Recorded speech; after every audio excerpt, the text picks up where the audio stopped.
Surat kepada orang Ibrani, pasal 1 ayat 1-4. Allah berfirman dengan perantaraan anaknya. Setelah pada zaman dahulu, Allah berulang kali dan dalam berbagai cara berbicara kepada nenek moyang kita dengan perantaraan nabi-nabi. Maka pada zaman akhir ini, Ia telah berbicara kepada kita dengan perantaraan anaknya yang telah Ia tetapkan sebagai yang berhak menerima segala yang ada. Oleh Dia, Allah telah menjadikan alam semesta. Ia adalah cahaya kemuliaan Allah dan gambar wujud Allah, dan menopang segala yang ada dengan firman-Nya yang penuh kekuasaan. Dan setelah Ia selesai mengadakan penyucian dosa, Ia duduk di sebelah kanan yang maha besar, di tempat yang tinggi, jauh lebih tinggi daripada malaikat-malaikat, sama seperti nama yang dikaruniakan kepadanya, jauh lebih indah daripada nama mereka.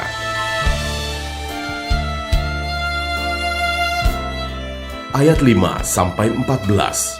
Anak Allah lebih tinggi daripada malaikat-malaikat. Karena kepada siapakah di antara malaikat-malaikat itu pernah Ia katakan, "Anakku engkau telah kuperanakan pada hari ini, dan aku akan menjadi bapaknya, dan ia akan menjadi anakku." Dan ketika Ia membawa pula anaknya yang sulung ke dunia, Ia berkata, "Semua malaikat Allah harus menyembah Dia." Dan tentang malaikat-malaikat Ia berkata, "Yang membuat malaikat-malaikatnya menjadi badai, dan pelayan-pelayannya menjadi nyala api." Tetapi tentang anak Ia berkata, "Tahtamu, ya Allah, tetap untuk seterusnya dan selamanya, dan tongkat kerajaanmu adalah tongkat kebenaran.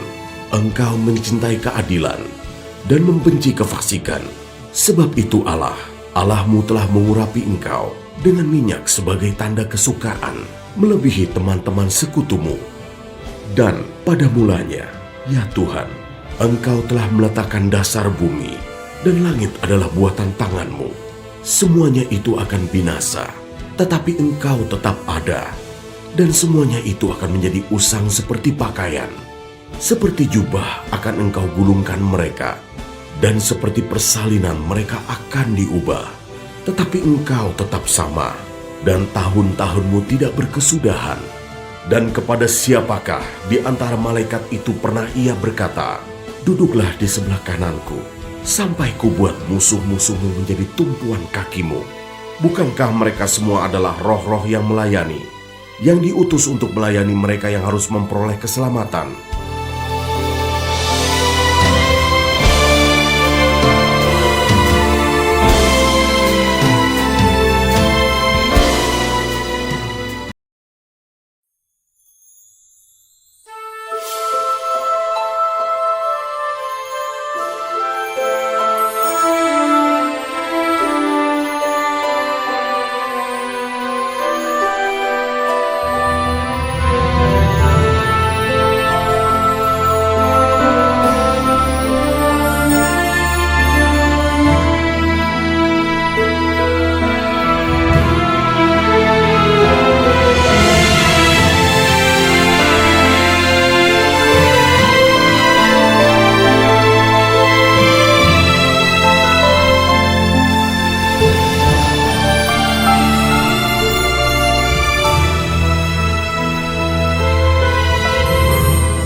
Surat kepada orang Ibrani, pasal 2 ayat 1-4. Keselamatan yang besar.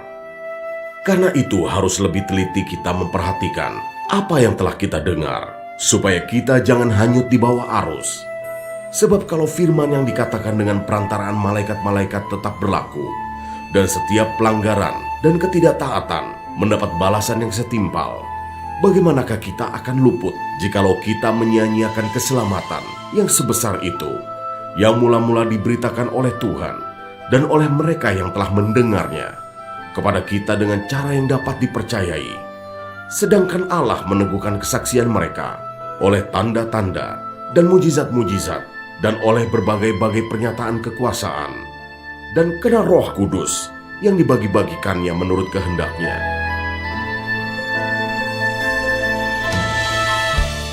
Ayat 5-18. Yesus seketika lebih rendah daripada malaikat-malaikat.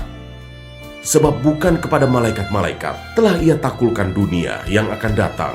Yang kita bicarakan ini, ada orang yang pernah memberi kesaksian di dalam suatu nas. Katanya, apakah manusia sehingga engkau mengingatnya?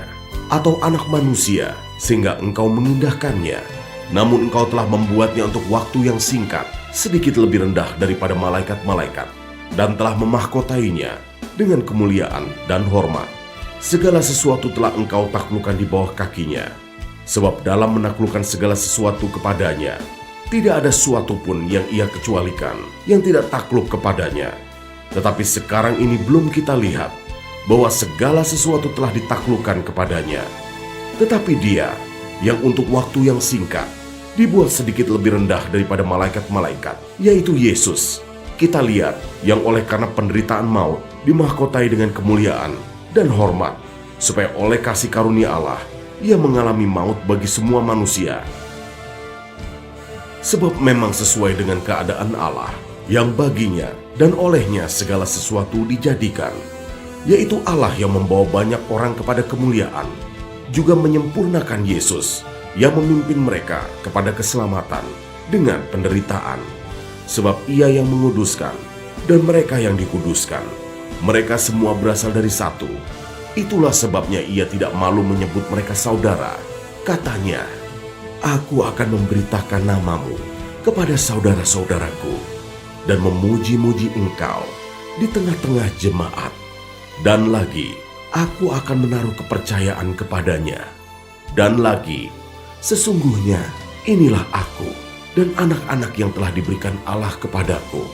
Karena anak-anak itu adalah anak-anak dari darah dan daging, maka ia juga menjadi sama dengan mereka dan mendapat bagian dalam keadaan mereka, supaya oleh kematiannya ia memusnahkan dia, yaitu iblis yang berkuasa atas maut, dan supaya dengan jalan demikian ia membebaskan mereka yang seumur hidupnya berada dalam perhambaan oleh karena takutnya kepada maut.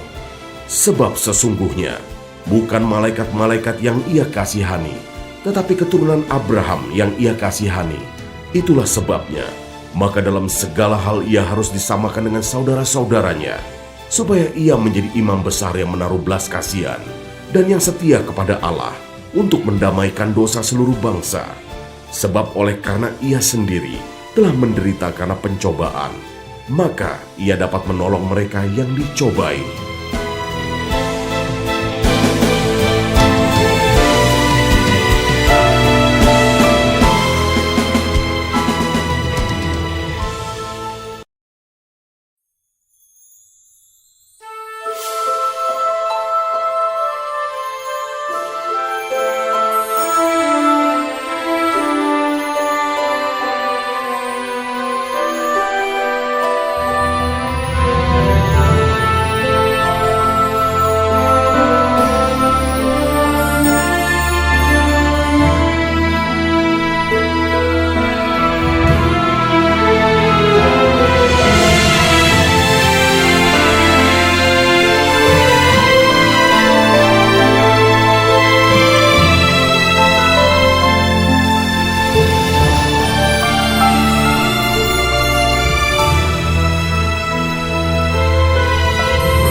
Surat kepada orang Ibrani, pasal 3, ayat 1-6. Yesus lebih tinggi dari Musa. Sebab itu, hai saudara-saudara yang kudus, yang mendapat bagian dalam panggilan sorgawi, pandanglah kepada Rasul dan Imam besar yang kita akui, yaitu Yesus, yang setia kepada Dia yang telah menetapkannya, sebagaimana Musa pun setia dalam segenap rumahnya. Sebab ia dipandang layak mendapat kemuliaan lebih besar daripada Musa, sama seperti ahli bangunan, lebih dihormati daripada rumah yang dibangunnya. Sebab setiap rumah dibangun oleh seorang ahli bangunan, tetapi ahli bangunan segala sesuatu ialah Allah. Dan Musa memang setia dalam segenap rumah Allah, sebagai pelayan untuk memberi kesaksian tentang apa yang akan diberitakan kemudian. Tetapi Kristus setia sebagai anak yang mengepalai rumahnya, dan rumahnya ialah kita. Jika kita sampai kepada akhirnya, teguh berpegang pada kepercayaan dan pengharapan yang kita megahkan.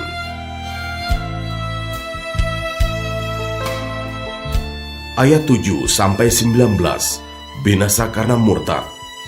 Sebab itu, seperti yang dikatakan Roh Kudus, pada hari ini, jika kamu mendengar suaranya, janganlah keraskan hatimu seperti dalam kegeraman pada waktu pencobaan di padang gurun, di mana nenek moyangmu mencobai aku dengan jalan menguji aku, sekalipun mereka melihat perbuatan-perbuatanku 40 tahun lamanya. Itulah sebabnya aku murka kepada angkatan itu dan berkata, selalu mereka sesat hati dan mereka tidak mengenal jalanku, sehingga aku bersumpah dalam murkaku, mereka takkan masuk ke tempat perhentianku. Waspadalah, hai saudara-saudara, supaya di antara kamu jangan terdapat seorang yang hatinya jahat dan yang tidak percaya oleh karena ia murtad dari Allah yang hidup. Tetapi nasihatilah seorang akan yang lain setiap hari, selama masih dapat dikatakan hari ini, supaya jangan ada di antara kamu yang menjadi tegar hatinya karena tipu daya dosa. Karena kita telah beroleh bagian di dalam Kristus, asal saja kita teguh berpegang sampai kepada akhirnya, pada keyakinan iman kita yang semula. Tetapi apabila pernah dikatakan, pada hari ini, jika kamu mendengar suaranya, janganlah keraskan hatimu seperti dalam kegeraman. Siapakah mereka yang membangkitkan amarah Allah, sekalipun mereka mendengar suaranya? Bukankah mereka semua yang keluar dari Mesir di bawah pimpinan Musa? Dan siapakah yang ia murkai 40 tahun lamanya? Bukankah mereka yang berbuat dosa dan yang mayatnya berkelimpangan di padang gurun? Dan siapakah yang telah ia sumpahi bahwa mereka takkan masuk ke tempat perhentiannya? Bukankah mereka yang tidak taat? Demikianlah kita lihat bahwa mereka tidak dapat masuk oleh karena ketidakpercayaan mereka.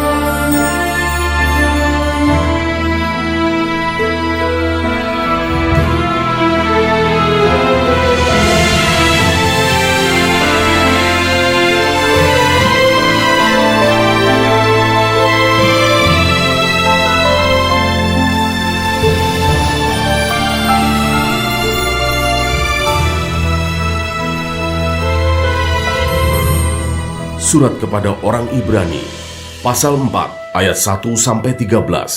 Hari perhentian yang disediakan Allah. Sebab itu, baiklah kita waspada, supaya jangan ada seorang di antara kamu yang dianggap ketinggalan, sekalipun janji akan masuk ke dalam perhentian yang masih berlaku.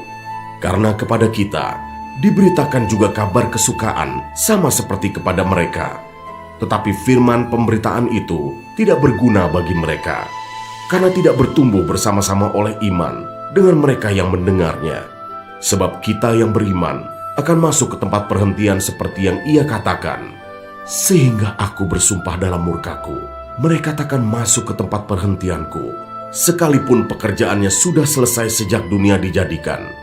Sebab tentang hari ketujuh pernah dikatakan dalam suatu nas, dan Allah berhenti pada hari ketujuh dari segala pekerjaannya. Dan dalam nas itu kita baca, mereka takkan masuk ke tempat perhentianku.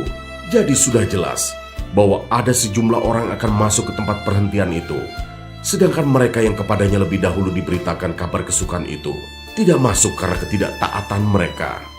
Sebab itu ia menetapkan pula suatu hari, yaitu hari ini, ketika ia setelah sekian lama berfirman dengan perantaraan Daud, seperti dikatakan di atas, pada hari ini, jika kamu mendengar suaranya, janganlah keraskan hatimu.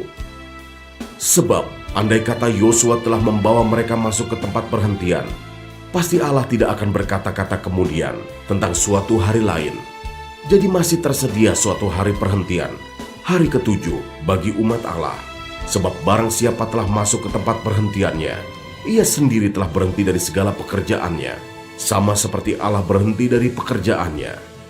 Karena itu, baiklah kita berusaha untuk masuk ke dalam perhentian itu, supaya jangan seorang pun jatuh karena mengikuti contoh ketidaktaatan itu juga. Sebab firman Allah hidup dan kuat, dan lebih tajam daripada pedang bermata dua manapun. Ia menusuk amat dalam sampai memisahkan jiwa dan roh, sendi-sendi dan sumsum. Ia sanggup membedakan pertimbangan dan pikiran hati kita. Dan tidak ada suatu makhluk pun yang tersembunyi di hadapannya.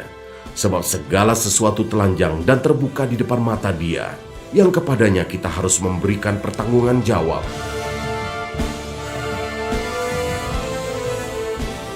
Ayat 14-16, Yesus sebagai imam besar.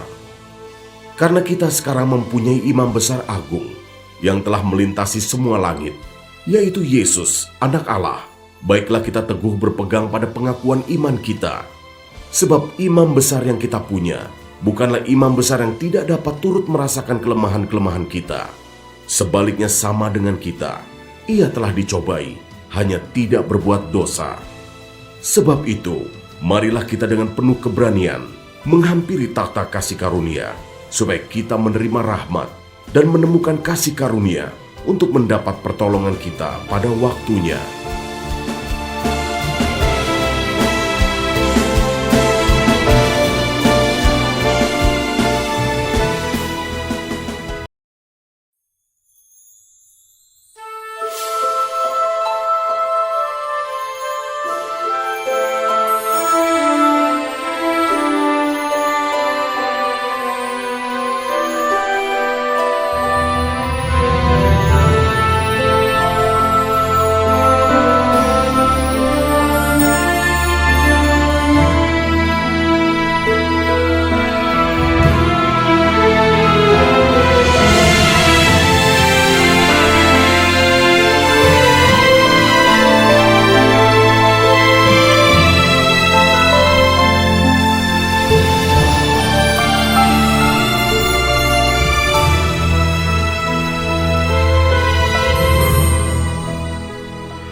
Surat kepada orang Ibrani, pasal 5 ayat 1-10. Sebab setiap imam besar yang dipilih dari antara manusia, ditetapkan bagi manusia dalam hubungan mereka dengan Allah, supaya ia mempersembahkan persembahan dan korban karena dosa.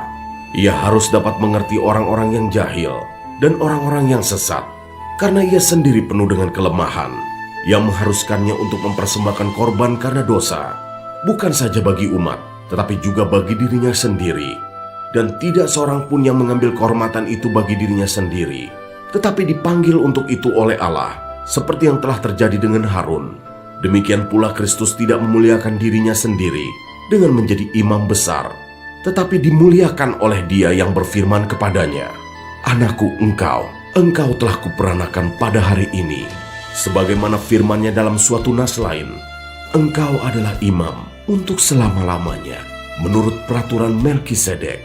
Dalam hidupnya sebagai manusia, ia telah mempersembahkan doa dan permohonan dengan ratap tangis dan keluhan kepada Dia yang sanggup menyelamatkannya dari maut. Dan karena kesalehannya, ia telah didengarkan. Dan sekalipun ia adalah anak, ia telah belajar menjadi taat dari apa yang telah dideritanya. Dan sesudah ia mencapai kesempurnaannya, ia menjadi pokok keselamatan yang abadi bagi semua orang yang taat kepadanya. Dan ia dipanggil menjadi imam besar oleh Allah menurut peraturan Melkisedek. Ayat 11-14, peringatan supaya jangan murtad. Tentang hal itu, banyak yang harus kami katakan, tetapi yang sukar untuk dijelaskan, karena kamu telah lamban dalam hal mendengarkan.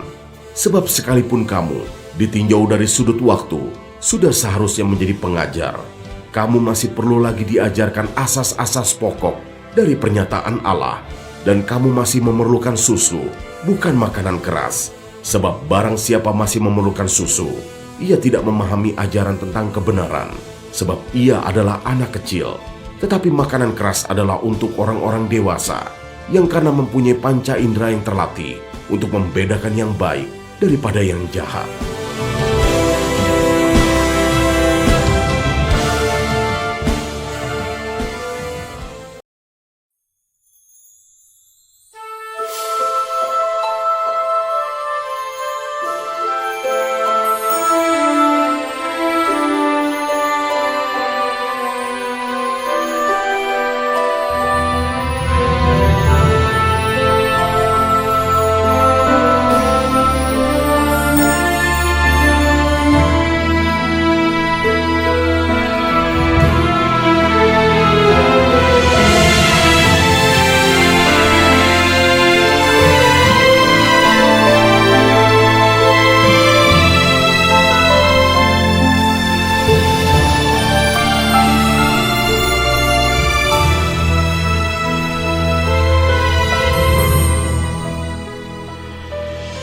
Surat kepada orang Ibrani, pasal 6 ayat 1-8. Sebab itu marilah kita tinggalkan asas-asas pertama dari ajaran tentang Kristus dan beralih kepada perkembangannya yang penuh.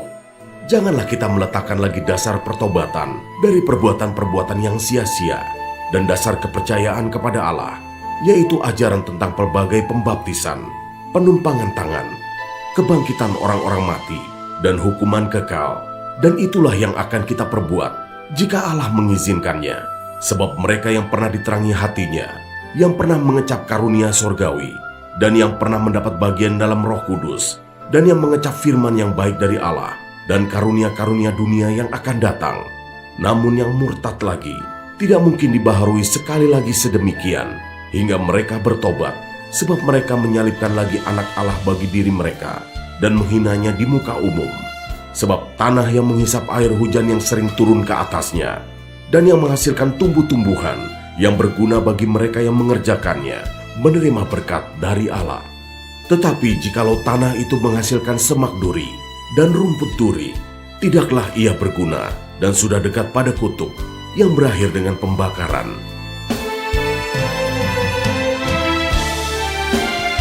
Ayat 9-20 berpegang teguh pada pengharapan. Tetapi hai saudara-saudaraku yang kekasih, sekalipun kami berkata demikian tentang kamu, kami yakin bahwa kamu memiliki sesuatu yang lebih baik yang mengandung keselamatan. Sebab Allah bukan tidak adil, sehingga ia lupa akan pekerjaanmu dan kasihmu yang kamu tunjukkan terhadap namanya oleh pelayanan kamu kepada orang-orang kudus yang masih kamu lakukan sampai sekarang. Tetapi kami ingin supaya kamu masing-masing menunjukkan kesungguhan yang sama untuk menjadikan pengharapanmu suatu milik yang pasti sampai pada akhirnya, agar kamu jangan menjadi lamban, tetapi menjadi penurut-penurut mereka yang oleh iman dan kesabaran mendapat bagian dalam apa yang dijanjikan Allah. Sebab ketika Allah memberikan janjinya kepada Abraham, ia bersumpah demi dirinya sendiri, karena tidak ada orang yang lebih tinggi daripadanya. Katanya, sesungguhnya aku akan memberkati engkau berlimpah-limpah dan akan membuat engkau sangat banyak. Abraham menanti dengan sabar, dan dengan demikian ia memperoleh apa yang dijanjikan kepadanya. Sebab manusia bersumpah demi orang yang lebih tinggi, dan sumpah itu menjadi suatu pengokohan baginya yang mengakhiri segala bantahan. Karena itu, untuk lebih meyakinkan mereka yang berhak menerima janji itu akan kepastian putusannya, Allah telah mengikat dirinya dengan sumpah, supaya oleh dua kenyataan yang tidak berubah-ubah tentang mana Allah tidak mungkin berdusta, kita yang mencari perlindungan beroleh dorongan yang kuat untuk menjangkau pengharapan yang terletak di depan kita. Pengharapan itu adalah sauh yang kuat dan aman bagi jiwa kita yang telah dilabuhkan sampai ke belakang tabir, di mana Yesus telah masuk sebagai perintis bagi kita ketika ia, menurut peraturan Melkisedek, menjadi imam besar sampai selama-lamanya.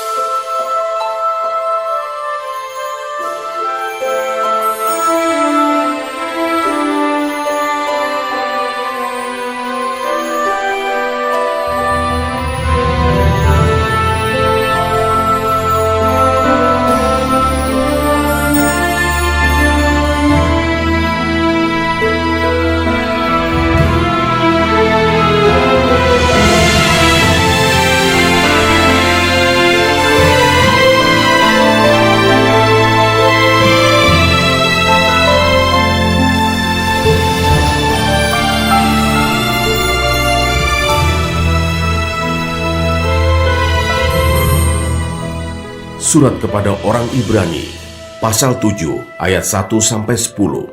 Kristus dan Melkisedek. Sebab Melkisedek adalah Raja Salem dan Imam Allah yang Maha Tinggi. Ia pergi menyongsong Abraham ketika Abraham kembali dari mengalahkan raja-raja dan memberkati dia. Kepadanya pun Abraham memberikan 1/10 dari semuanya. Menurut arti namanya, Melkisedek adalah pertama-tama Raja Kebenaran dan juga Raja Salem, yaitu Raja Damai Sejahtera. Ia tidak berbapa, tidak beribu, tidak bersilsilah, harinya tidak berawal, dan hidupnya tidak berkesudahan. Dan karena ia dijadikan sama dengan anak Allah, ia tetap menjadi imam sampai selama-lamanya. Camkanlah betapa besarnya orang itu, yang kepadanya Abraham, bapa leluhur kita, memberikan 1/10 dari segala rampasan yang paling baik. Dan mereka dari anak-anak Lewi, yang menerima jabatan imam, mendapat tugas menurut hukum Taurat, untuk memungut 10% dari umat Israel, yaitu dari saudara-saudara mereka, sekalipun mereka ini juga adalah keturunan Abraham. Tetapi Melkisedek, yang bukan keturunan mereka, memungut 10% dari Abraham dan memberkati dia, walaupun ia adalah pemilik janji. Memang tidak dapat disangkal bahwa yang lebih rendah diberkati oleh yang lebih tinggi. Dan di sini manusia-manusia fana menerima 10%, dan di sana ia, yang tentang dia diberi kesaksian bahwa ia hidup. Maka dapatlah dikatakan bahwa dengan perantaran Abraham dipungut juga 10% dari Lewi, yang berhak menerima 10%, sebab ia masih berada dalam tubuh bapa leluhurnya ketika Melkisedek menyongsong bapa leluhurnya itu.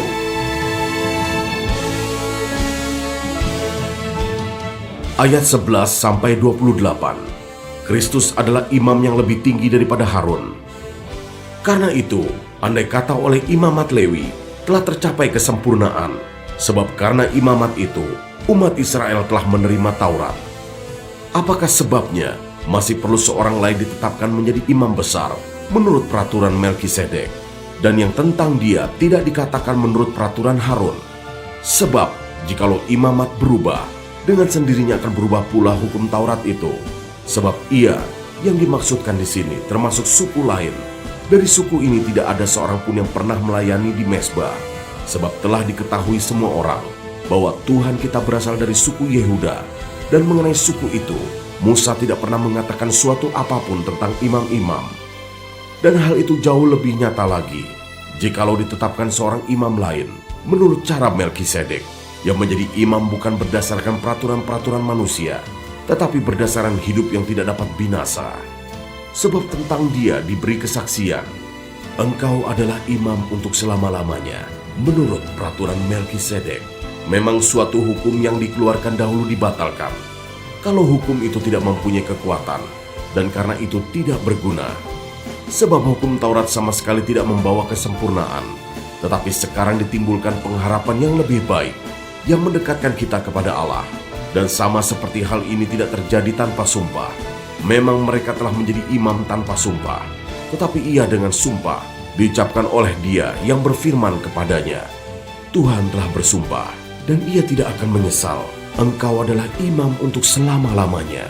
Demikian pula Yesus adalah jaminan dari suatu perjanjian yang lebih kuat, dan dalam jumlah yang besar mereka telah menjadi imam, karena mereka dicegah oleh maut untuk tetap menjabat imam. Tetapi karena ia tetap selama-lamanya, imamatnya tidak dapat beralih kepada orang lain. Karena itu ia sanggup juga menyelamatkan dengan sempurna semua orang yang oleh dia datang kepada Allah, sebab ia hidup senantiasa untuk menjadi pengantara mereka.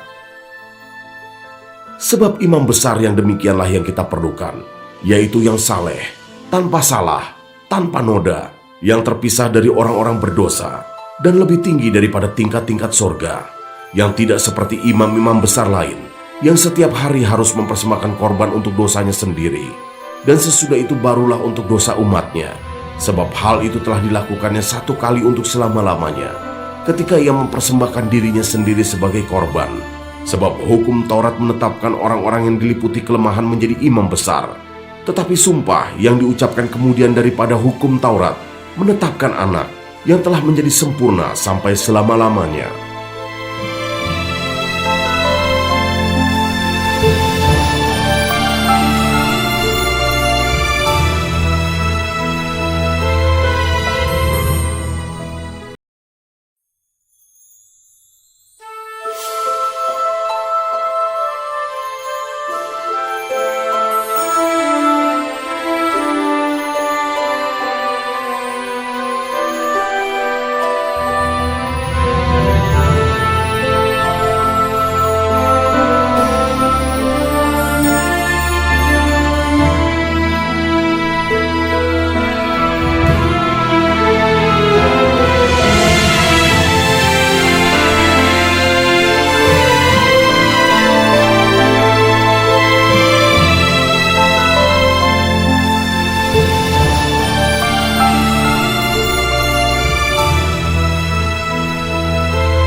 Surat kepada orang Ibrani, pasal 8, ayat 1-13. Imam besar perjanjian baru.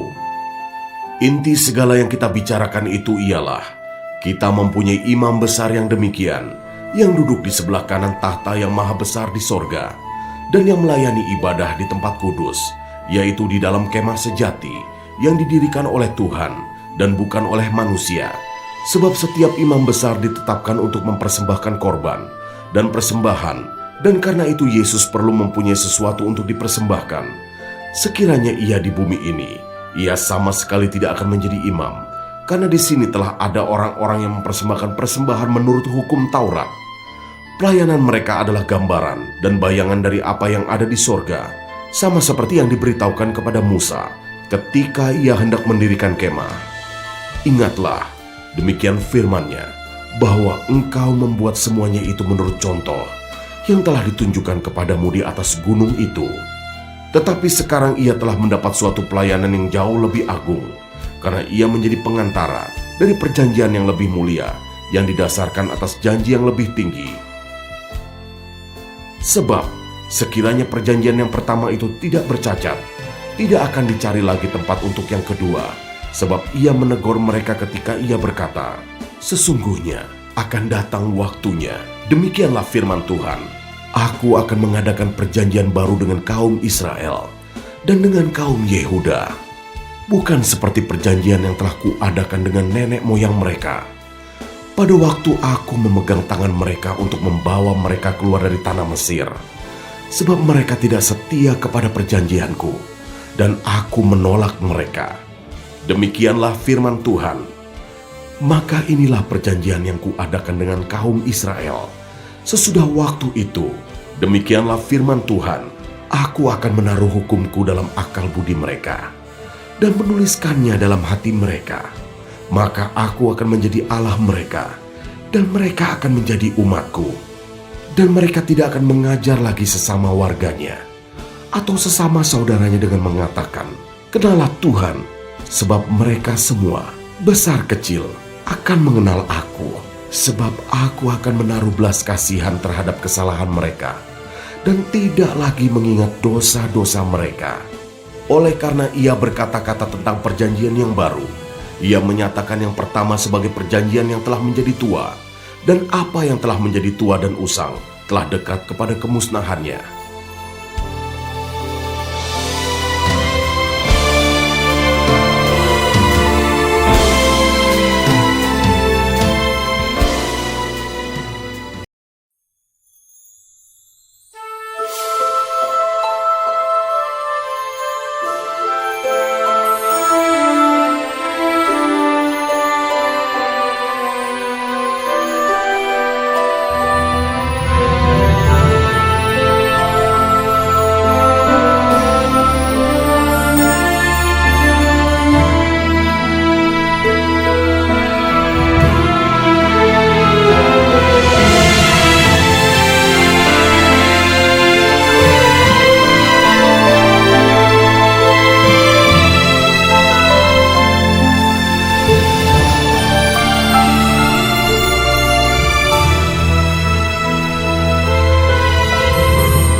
Surat kepada orang Ibrani, pasal 9, ayat 1-10.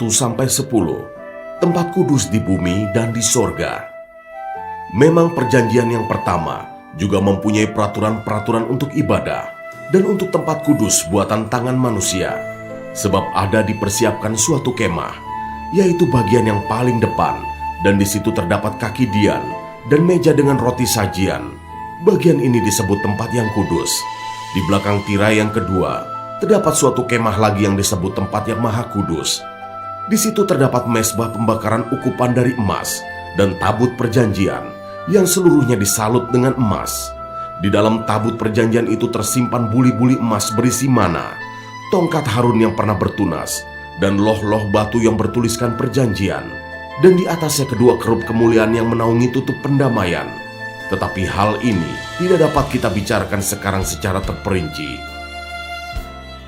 Demikianlah caranya tempat yang kudus itu diatur. Maka imam-imam senantiasa masuk ke dalam kemah yang paling depan itu untuk melakukan ibadah mereka. Tetapi ke dalam kemah yang kedua, hanya imam besar saja yang masuk sekali setahun, dan harus dengan darah yang ia persembahkan karena dirinya sendiri, dan karena pelanggaran-pelanggaran yang dibuat oleh umatnya dengan tidak sadar. Dengan ini Roh Kudus menyatakan bahwa jalan ke tempat yang kudus itu belum terbuka selama kemah yang pertama itu masih ada. Itu adalah kiasan masa sekarang. Sesuai dengan itu, dipersembahkan korban dan persembahan yang tidak dapat menyempurnakan mereka yang mempersembahkannya menurut hati nurani mereka. Karena semuanya itu, di samping makanan minuman dan berbagai macam pembasuhan, hanyalah peraturan-peraturan untuk hidup insani yang hanya berlaku sampai tibanya waktu pembaharuan.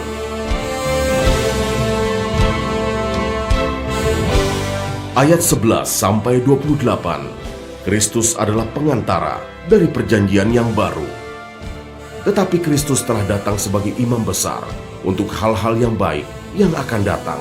Ia telah melintasi kemah yang lebih besar dan yang lebih sempurna, yang bukan dibuat oleh tangan manusia, artinya yang tidak termasuk ciptaan ini. Dan ia telah masuk satu kali untuk selama-lamanya ke dalam tempat yang kudus, bukan dengan membawa darah domba jantan dan darah anak lembu, tetapi dengan membawa darahnya sendiri. Dan dengan itu ia telah mendapat kelepasan yang kekal. Sebab jika darah domba jantan dan darah lembu jantan dan percikan abu lembu muda menguduskan mereka yang najis, sehingga mereka disucikan secara lahiriah, betapa lebihnya darah Kristus yang oleh Roh yang kekal telah mempersembahkan dirinya sendiri kepada Allah sebagai persembahan yang tak bercacat, akan menyucikan hati nurani kita dari perbuatan-perbuatan yang sia-sia, supaya kita dapat beribadah kepada Allah yang hidup. Karena itu, ia adalah pengantara dari suatu perjanjian yang baru, supaya mereka yang telah terpanggil dapat menerima bagian kekal yang dijanjikan. Sebab ia telah mati untuk menebus pelanggaran-pelanggaran yang telah dilakukan selama perjanjian yang pertama. Sebab di mana ada wasiat, di situ harus diberitahukan tentang kematian pembuat wasiat itu.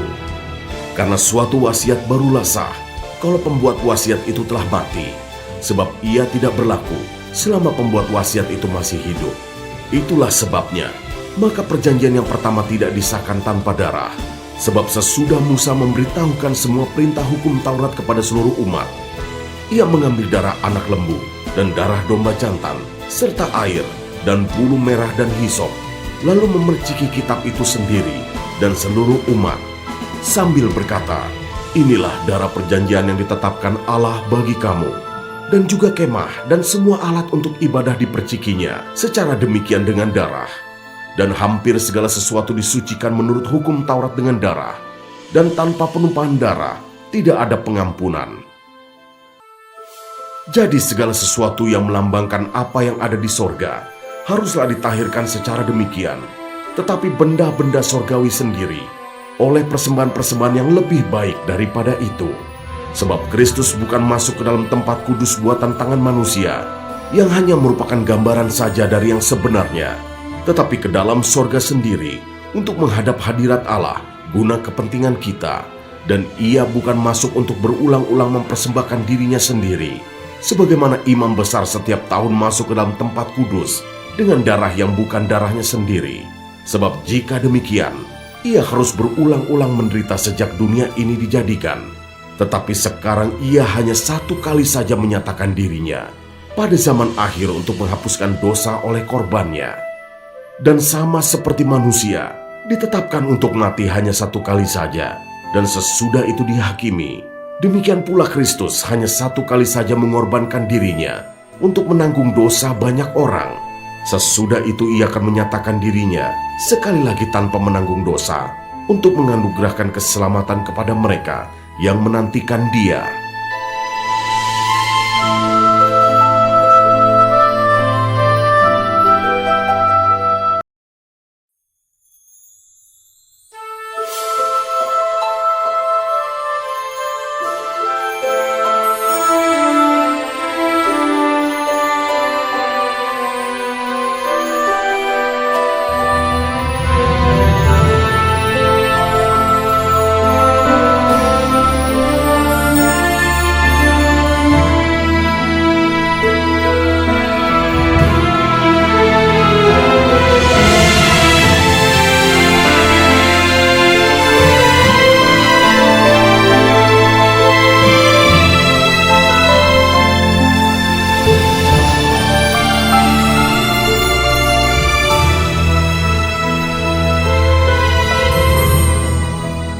Surat kepada orang Ibrani, pasal 10, ayat 1-18, persembahan yang sempurna.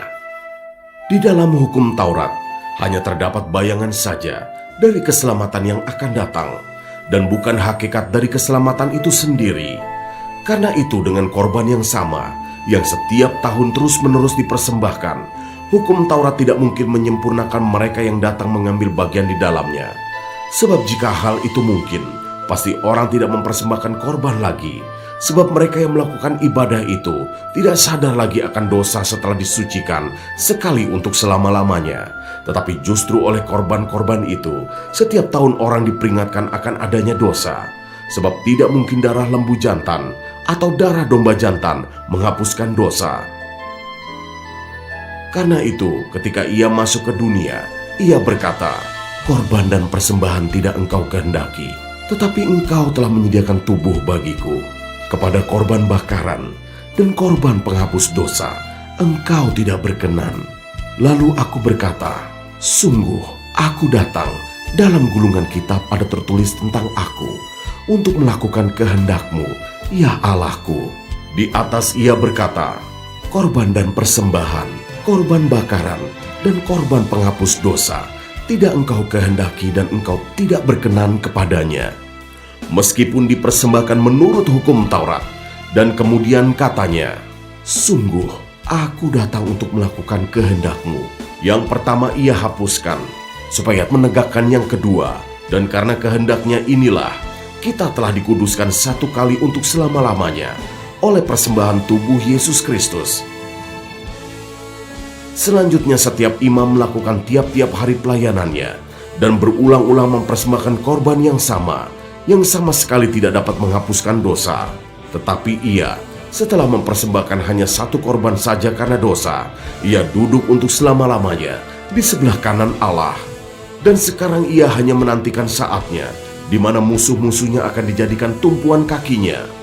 Sebab oleh satu korban saja ia telah menyempurnakan untuk selama-lamanya mereka yang ia kuduskan. Dan tentang hal itu, Roh Kudus juga memberi kesaksian kepada kita. Sebab setelah ia berfirman, "Inilah perjanjian yang akan kuadakan dengan mereka sesudah waktu itu," ia berfirman pula, "Aku akan menaruh hukumku di dalam hati mereka dan menuliskannya dalam akal budi mereka. Dan aku tidak lagi mengingat dosa-dosa dan kesalahan mereka." Jadi apabila untuk semuanya itu ada pengampunan, tidak perlu lagi dipersembahkan korban karena dosa.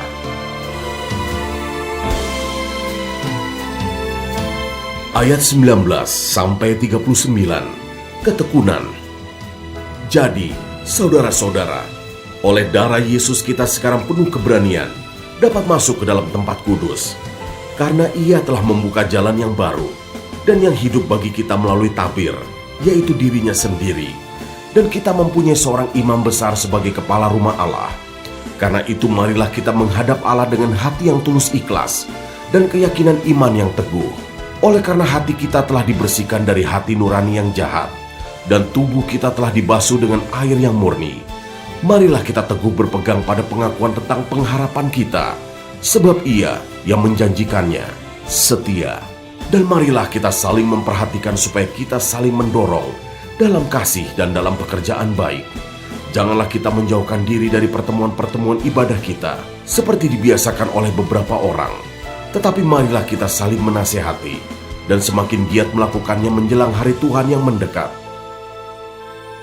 Sebab jika kita sengaja berbuat dosa, sesudah memperoleh pengetahuan tentang kebenaran, maka tidak ada lagi korban untuk penghapus dosa itu.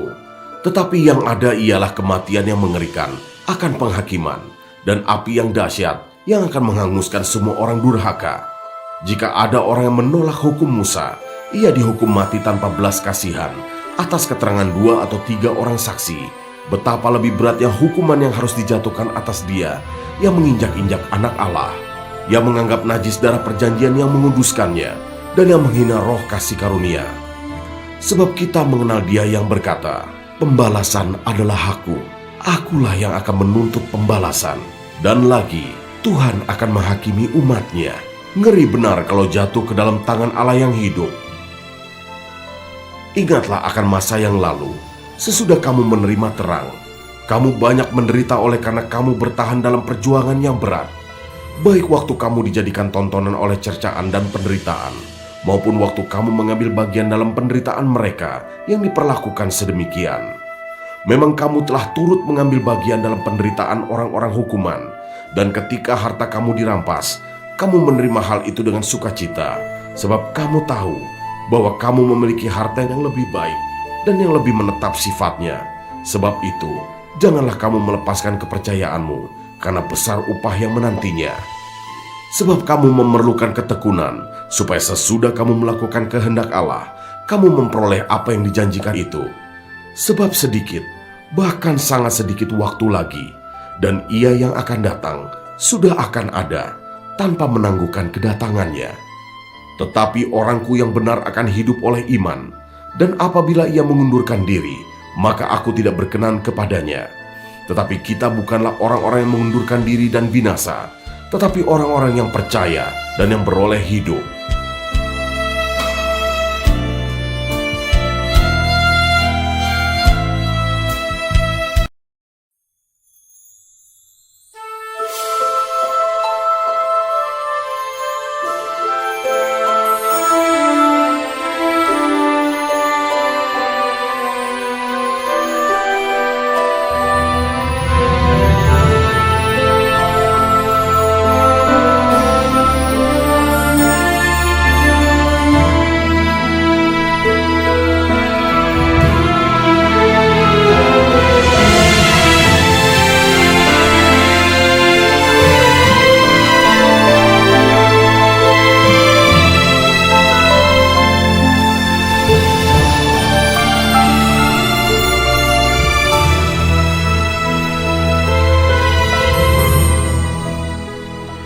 Surat kepada orang Ibrani, pasal 11 ayat 1-40.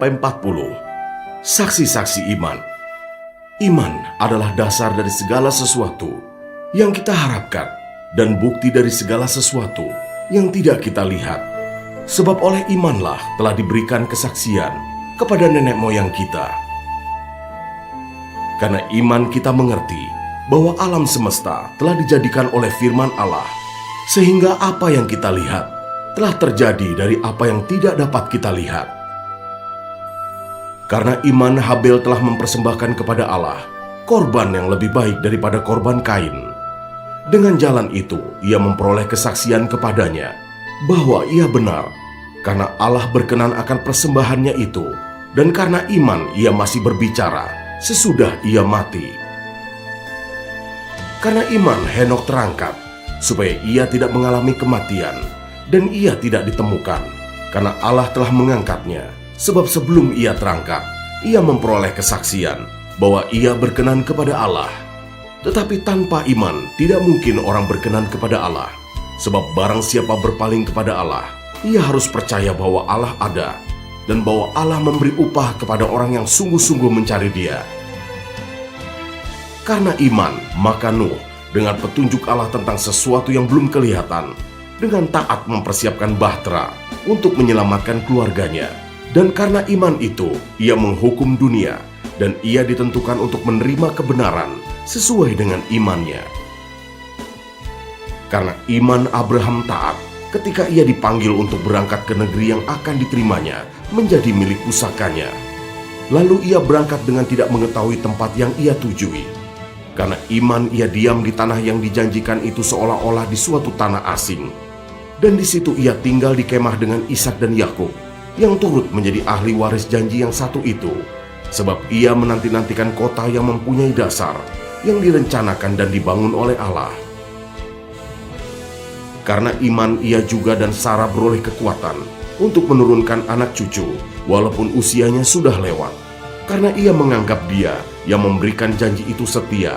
Itulah sebabnya, maka dari satu orang, malahan orang yang telah mati pucuk, terpancar keturunan besar, seperti bintang di langit, dan seperti pasir di tepi laut, yang tidak terhitung banyaknya. Dalam iman, mereka semua ini telah mati sebagai orang-orang yang tidak memperoleh apa yang dijanjikan itu, tetapi yang hanya dari jauh melihatnya, dan melambai-lambai kepadanya, dan yang mengakui bahwa mereka adalah orang asing, dan pendatang di bumi ini. Sebab mereka yang berkata demikian menyatakan bahwa mereka dengan rindu mencari suatu tanah air. Dan kalau sekiranya dalam hal itu mereka ingat akan tanah asal yang telah mereka tinggalkan, maka mereka cukup mempunyai kesempatan untuk pulang ke situ. Tetapi sekarang mereka merindukan tanah air yang lebih baik, yaitu satu tanah air sorgawi. Sebab itu Allah tidak malu disebut Allah mereka, karena Ia telah mempersiapkan sebuah kota bagi mereka. Karena iman, maka Abraham tatkala ia dicobai mempersembahkan Ishak. Ia yang telah menerima janji itu rela mempersembahkan anaknya yang tunggal, walaupun kepadanya telah dikatakan, keturunan yang berasal dari Ishaklah yang akan disebut keturunanmu. Karena ia berpikir bahwa Allah berkuasa membangkitkan orang-orang sekalipun dari antara orang mati, dan dari sana ia seakan-akan telah menerimanya kembali. Karena iman, maka Ishak sambil memandang jauh ke depan memberikan berkatnya kepada Yakub dan Esau. Karena iman, maka Yakub ketika hampir waktunya akan mati memberkati kedua anak Yusuf, lalu menyembah sambil bersandar pada kepala tongkatnya. Karena iman, maka Yusuf menjelang matinya memberitakan tentang keluarnya orang-orang Israel dan memberi pesan tentang tulang belulangnya. Karena iman, maka Musa setelah ia lahir disembunyikan selama 3 bulan oleh orang tuanya, karena mereka melihat bahwa anak itu elok rupanya dan mereka tidak takut akan perintah raja. Karena iman, maka Musa setelah dewasa menolak disebut anak putri Firaun, karena ia lebih suka menderita sengsara dengan umat Allah daripada untuk sementara menikmati kesenangan dari dosa. Ia menganggap penghinaan karena Kristus sebagai kekayaan yang lebih besar daripada semua harta Mesir, sebab pandangannya ia arahkan kepada upah. Karena iman, maka ia telah meninggalkan Mesir dengan tidak takut akan murka raja. Ia bertahan sama seperti ia melihat apa yang tidak kelihatan. Karena iman, maka ia mengadakan Paskah dan pemercikan darah, supaya pembinasa anak-anak sulung jangan menyentuh mereka. Karena iman, maka mereka telah melintasi Laut Merah, sama seperti melintasi tanah kering, sedangkan orang-orang Mesir tenggelam ketika mereka mencobanya juga. Karena iman, maka runtuhlah tembok-tembok Yeriko setelah kota itu dikelilingi 7 hari lamanya. Karena iman, maka Rahab, perempuan sundal itu, tidak turut binasa bersama-sama dengan orang-orang durhaka, karena ia telah menyambut pengintai-pengintai itu dengan baik. Dan apakah lagi yang harus aku sebut? Sebab aku akan kekurangan waktu. Apabila aku hendak menceritakan tentang Gideon, Barak, Simson, Yefta, Daud dan Samuel dan para nabi, yang karena iman telah menaklukkan kerajaan-kerajaan, mengamalkan kebenaran, memperoleh apa yang dijanjikan, menutup mulut singa-singa, memadamkan api yang dahsyat. Mereka telah luput dari mata pedang, telah beroleh kekuatan dalam kelemahan, telah menjadi kuat dalam peperangan, dan telah memukul mundur pasukan-pasukan tentara asing. Ibu-ibu telah menerima kembali orang-orang yang telah mati, sebab dibangkitkan. Tetapi orang-orang lain membiarkan dirinya disiksa dan tidak mau menerima pembebasan, supaya mereka beroleh kebangkitan yang lebih baik. Ada pula yang diejek dan didera, bahkan yang dibelenggu dan dipenjarakan. Mereka dilempari, digergaji, dibunuh dengan pedang. Mereka mengembara dengan berpakaian kulit domba dan kulit kambing sambil menderita kekurangan, kesesakan dan siksaan. Dunia ini tidak layak bagi mereka. Mereka mengembara di padang gurun dan di pegunungan, dalam gua-gua dan celah-celah gunung. Dan mereka semua tidak memperoleh apa yang dijanjikan itu, sekalipun iman mereka telah memberikan kepada mereka suatu kesaksian yang baik. Sebab Allah telah menyediakan sesuatu yang lebih baik bagi kita. Tanpa kita, mereka tidak dapat sampai kepada kesempurnaan.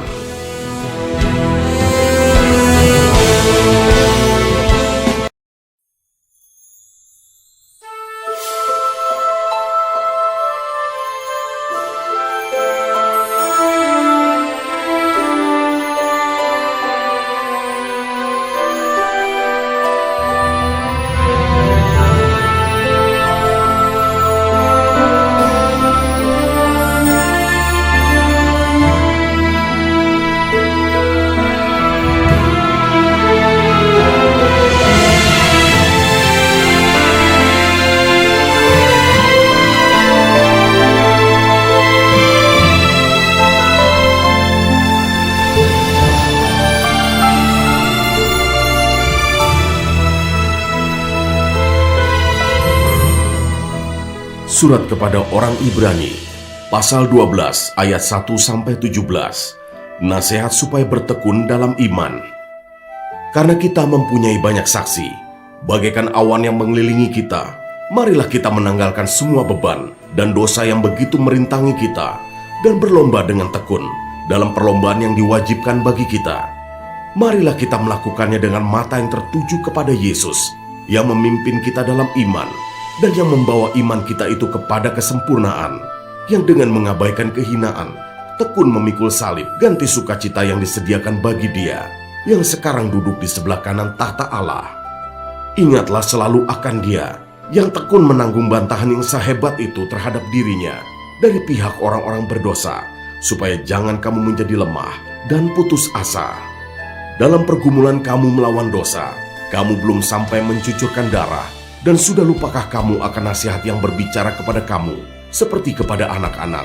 Hai anakku, janganlah anggap enteng didikan Tuhan, dan janganlah putus asa apabila engkau diperingatkannya. Karena Tuhan menghajar orang yang dikasihinya, dan Ia menyesah orang yang diakuinya sebagai anak. Jika kamu harus menanggung ganjaran, Allah memperlakukan kamu seperti anak. Di manakah terdapat anak yang tidak dihajar oleh ayahnya? Tetapi, jikalau kamu bebas dari ganjaran yang harus diderita setiap orang, maka kamu bukanlah anak, tetapi anak-anak gampang. Selanjutnya, dari ayah kita yang sebenarnya kita beroleh ganjaran, dan mereka kita hormati. Kalau demikian, bukankah kita harus lebih taat kepada Bapa segala roh, supaya kita boleh hidup? Sebab mereka mendidik kita dalam waktu yang pendek, sesuai dengan apa yang mereka anggap baik. Tetapi Dia menghajar kita untuk kebaikan kita, supaya kita beroleh bagian dalam kekudusannya.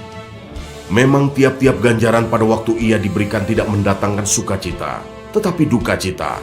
Tetapi kemudian ia menghasilkan buah kebenaran yang memberikan damai kepada mereka yang dilatih olehnya.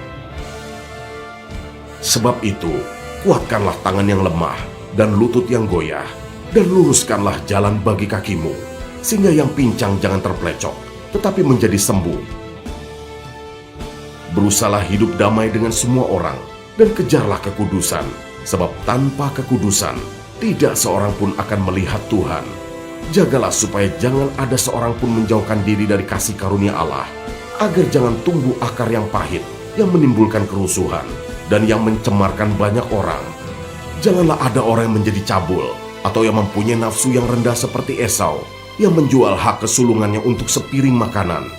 Sebab kamu tahu bahwa kemudian, ketika ia hendak menerima berkat itu, ia ditolak, sebab ia tidak beroleh kesempatan untuk memperbaiki kesalahannya, sekalipun ia mencarinya dengan mencucurkan air mata.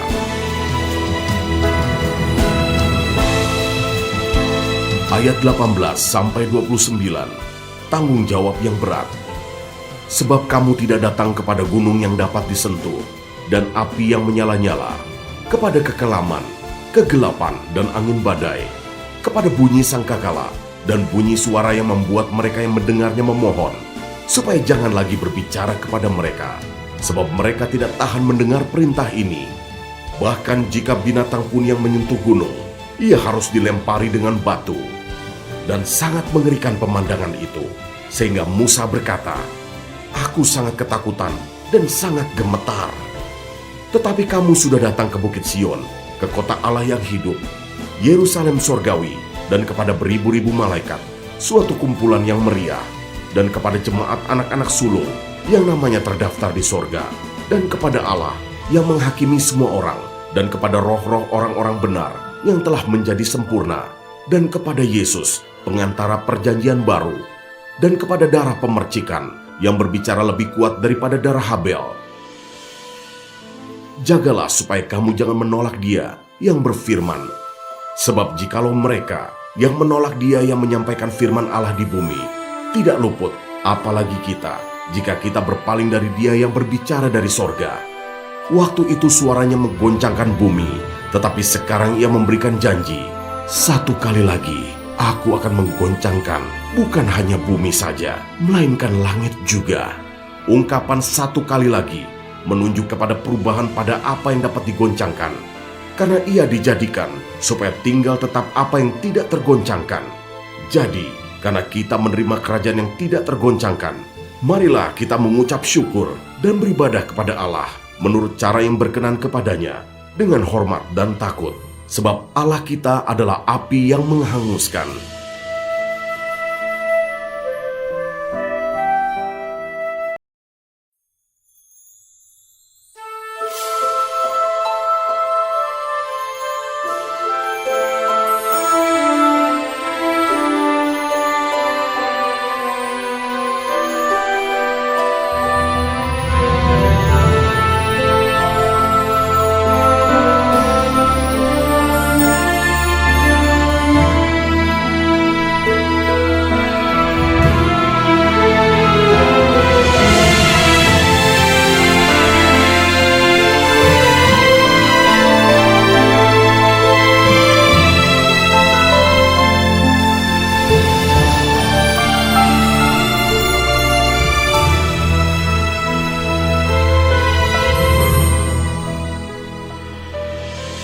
Surat kepada orang Ibrani, pasal 13 ayat 1-25, nasihat dan doa selamat.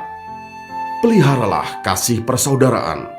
Jangan kamu lupa memberi tumpangan kepada orang, sebab dengan berbuat demikian, beberapa orang dengan tidak diketahuinya telah menjamu malaikat-malaikat.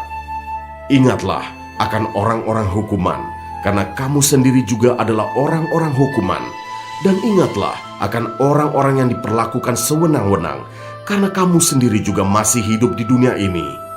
Hendaklah kamu semua penuh hormat terhadap perkawinan, dan janganlah kamu mencemarkan tempat tidur, sebab orang-orang sundal dan pezinah akan dihakimi Allah.